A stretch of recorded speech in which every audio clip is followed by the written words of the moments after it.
ಈ ದಿನದ ದೇವರ ವಾಕ್ಯ ಏಷಾಯ 25:8 ವಚನ. ತನ್ನ ಪ್ರಜೆಯ ಅವಮಾನವನ್ನು ಭೂಮಂಡಲದಿಂದಲೇ ತೊಲಗಿಸುವನು. ಪ್ರಿಯ ದೇವಜನರೇ, ಈ ಬೆಳಗಿನ ಜಾವದಲ್ಲಿ ದೇವರು ನಿಮ್ಮನ್ನು ನೋಡಿ ಹೀಗೆ ಹೇಳುತ್ತಿದ್ದಾರೆ, ನೀನು ಅವಮಾನಕ್ಕೆ ಈಡಾಗಿದ್ದೀಯಾ? ಎಲ್ಲರೂ ನಿನ್ನನ್ನು ಹೀನಾಯವಾಗಿ ಅವಮಾನಿಸುತ್ತಾ ಇದ್ದಾರಾ?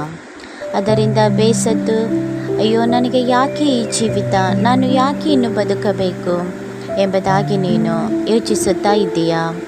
ನೀನು ಯಾವ ಕೆಲಸಕ್ಕೆ ಬಾರದವನು, ನಿನ್ನಲ್ಲಿ ಯಾವ ಬಲವೂ ಇಲ್ಲ, ಜ್ಞಾನವಿಲ್ಲ, ನೀನು ರೋಗಿಯಾಗಿದ್ದೀಯಾ? ನೀನು ಕೆಲಸಕ್ಕೆ ಬಾರದವನು, ನಿನ್ನಲ್ಲಿ ಜ್ಞಾನವೇ ಇಲ್ಲ ಎಂಬುದಾಗಿ ಅನೇಕರು ನಿಮ್ಮನ್ನು ಹಿಂಸೆಪಡಿಸಿರಬಹುದು. ನಾನಾ ನಿಂದೆಯ ಮಾತುಗಳಿಂದ ನಿಮ್ಮನ್ನು ಕುಗ್ಗಿಸಿರಬಹುದು.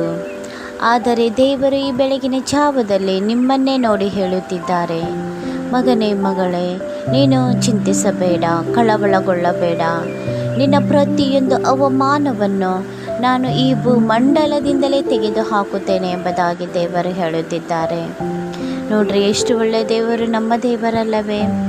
ಸತ್ಯವೇದದಲ್ಲಿ ನೋಡುವಾಗ ಒಬ್ಬ ಪಾಪದಲ್ಲಿರುವಂಥ ಸ್ತ್ರೀಯು ಯೇಸು ಸ್ವಾಮಿಯ ಹತ್ತಿರ ಬಂದು ಆತನಿಗೆ ಅತ್ಯಮೂಲ್ಯವಾದ ತೈಲದಿಂದ ಆತನ ಕಾಲುಗಳ ಮೇಲೆ ಸುರಿಸಿದಳು ಮತ್ತು ತನ್ನ ಕೂದಲಿನಿಂದ ಆ ಎಣ್ಣೆಯನ್ನು ಒರೆಸಿದಳು.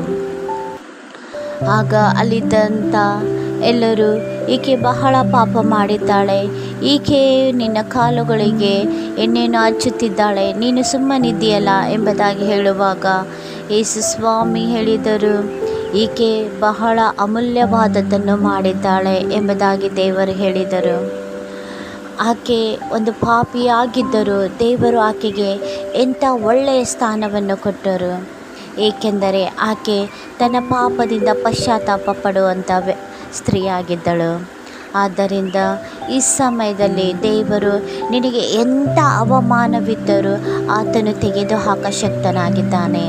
ಆದರೆ ನಿನ್ನ ಎಂಥ ಪಾಪವೇ ಆಗಿರಲಿ, ನಿನ್ನ ಏನೇ ತಪ್ಪು ಕೆಲಸಗಳೇ ಆಗಿರಲಿ, ಅವುಗಳನ್ನು ದೇವರ ಸನ್ನಿಧಾನದಲ್ಲಿ ಒಪ್ಪಿಕೋ. ನೀನು ಆತನಲ್ಲಿ ಅರಿಕೆ ಮಾಡುವಾಗ ಆತನು ನಿನ್ನನ್ನು ಉನ್ನತ ಪದವಿಗೆ ನಡೆಸುವ ಆತನಾಗಿದ್ದಾನೆ. ಈಕೆ ಮಾಡಿರುವಂಥದ್ದು ಯಾರು ಮಾಡಲು ಸಾಧ್ಯವಿಲ್ಲ ಎಂಬುದಾಗಿ ದೇವರೇ ಸಾಕ್ಷಿ ಕೊಡುತ್ತಾರೆ. ಯೇಸು ಸ್ವಾಮಿಯೇ ಹೇಳಿದರು. ಆದ್ದರಿಂದ ನೀವು ನಿಮ್ಮ ಎಲ್ಲ ತಪ್ಪುಗಳನ್ನು ಒಪ್ಪಿಕೊಂಡು ದೇವರಲ್ಲಿ ಪ್ರಾರ್ಥಿಸುವಾಗ ಆತನು ನಿನಗಿರುವಂಥ ಎಲ್ಲ ಅವಮಾನವನ್ನು ತೆಗೆದುಹಾಕಿ ನಿನ್ನನ್ನು ಉನ್ನತ ಸ್ಥಾನಕ್ಕೆ ನಡೆಸುವ ಆತನಾಗಿದ್ದಾನೆ. ಹಾಗಾದರೆ ನೀವು ಈ ವಾಗ್ದಾನವನ್ನು ನಂಬುವುದಾದರೆ ನನ್ನೊಟ್ಟಿಗೆ ಹೀಗೆ ಪ್ರಾರ್ಥನೆ ಮಾಡಿರಿ. ಅಪ್ಪ, ನಿಂದೆಯ ಮಾತುಗಳಿಗೆ ಸ್ವಾಮಿ ಕರ್ತನೇ ರಾಜ, ಯಾರ್ಯಾರು ಒಳಗಾಗಿ ಕಣ್ಣೀರು ಸುರಿಸುತ್ತಾ ಇದ್ದಾರೋ ದೇವ, ಇನ್ನು ನನಗೆ ಯಾಕೆ ಈ ಜೀವಿತ, ಎಲ್ಲರೂ ನನ್ನನ್ನು ತಳ್ಳಿಬಿಟ್ಟಿದ್ದಾರೆ, ನಾನು ಬದುಕುವುದು ವ್ಯರ್ಥ ಎಂಬುದಾಗಿ ಅಪ್ಪ ಕರ್ತನೆ ಕೆಟ್ಟ ತೀರ್ಮಾನದಲ್ಲಿರುವಂಥ ನಿನ್ನ ಮಕ್ಕಳನ್ನು ಮುಟ್ಟಿ ಅವರಿಗೆ ಸ್ವಾಮಿ ಕರ್ತನೆ ನೀವು ಅಭಯ ಹಸ್ತವನ್ನು ಕೊಟ್ಟು, ನಾನು ನಿನ್ನ ಎಲ್ಲ ಅವಮಾನವನ್ನು ತೆಗೆದು ಈ ಭೂಮಂಡಲದಿಂದಲೇ ತೆಗೆದು ಹಾಕುತ್ತೇನೆ ಎಂಬುದಾಗಿ ಧೈರ್ಯಪಡಿಸಪ್ಪ ಕರ್ತನೆ ರಾಜ. ಈ ವಾಗ್ದಾನ ನಿನ್ನ ಮಕ್ಕಳ ಜೀವಿತದಲ್ಲಿ ನೆರವೇರಬೇಕು ಸ್ವಾಮಿ ಕರ್ತನೆ ರಾಜ. ನೀವು ಅದ್ಭುತ ಮಾಡಿರಿ. ನಿನ್ನ ಮಕ್ಕಳನ್ನು ಸ್ವಾಮಿನಿ ಕೈ ಬಿಡುವ ದೇವರಲ್ಲಪ್ಪ. ಅವರು ಎಲ್ಲ ತಮ್ಮ ಪಾಪಗಳನ್ನು ಒಪ್ಪಿಕೊಂಡು ನಿನ್ನಲ್ಲಿ ಅರಿಕೆ ಮಾಡುವಾಗ ನಿನ್ನ ಮಕ್ಕಳಿಗೆ ಅಪ್ಪ ನೂತನ ಜೀವಿತವನ್ನು ನೀವು ಕೊಟ್ಟು ನಡೆಸಿರಿ ಸ್ವಾಮಿ. ಹಾಗೆ ಮಾಡುವ ದೇವರು ನೀವಾಗಿರುವುದಕ್ಕಾಗಿ ಸ್ತೋತ್ರ. ಯೇಸುವಿನ ನಾಮದಲ್ಲಿ ತಂದೆ, ಆಮೇನ್.